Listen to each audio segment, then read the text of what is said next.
ہریرہ رضی اللہ تعالی عنہ ان رسول اللہ صلی اللہ علیہ وسلم، سیدنا ابو ہریرہ رضی اللہ تعالیٰ عنہ سے روایت ہے، وہ فرماتے ہیں کہ بے شک پیغمبر علیہ الصلوۃ والسلام نے قال فرمایا، بادروا بالاعمال، اعمال صالحہ میں جلدی کرو، فستکون فتن کقطع اللیل المظلم،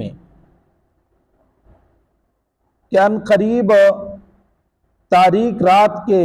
ٹکڑوں کی مانند فتنے رونما ہوں گے۔ یصبح الرجل مؤمنا،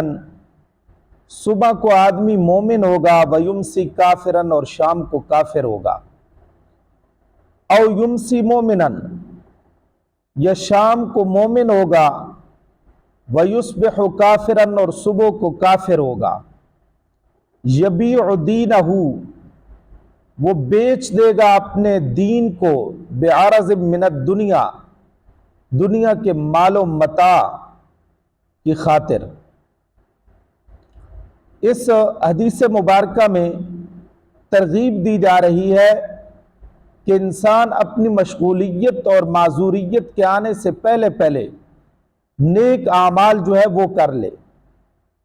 فَسَتَكُونُ فِتَنٌ كَقِطَعِ اللَّيْلِ الْمُظْلِمِ، کہ ان قریب تاریک رات کے حصوں کے مانند فتنے رونما ہوں گے۔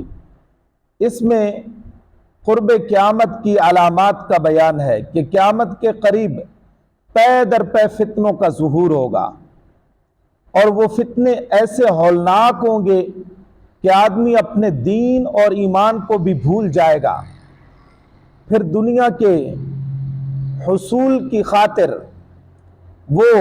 دوڑ لگائے گا کہ دنیاوی مفادات کے حاصل کرنے کے لیے اپنے دین و ایمان کا بھی سودا کرنے میں کوئی تعامل نہیں کرے گا، کوئی دریغ نہیں کرے گا۔ ایسے حالات میں جناب رسول اکرم صلی اللہ تعالی علیہ وسلم نے ایمان والوں کو تلقین فرمائی ہے کہ ایسے وقت میں اعمال صالح میں تاخیر نہ کرنا،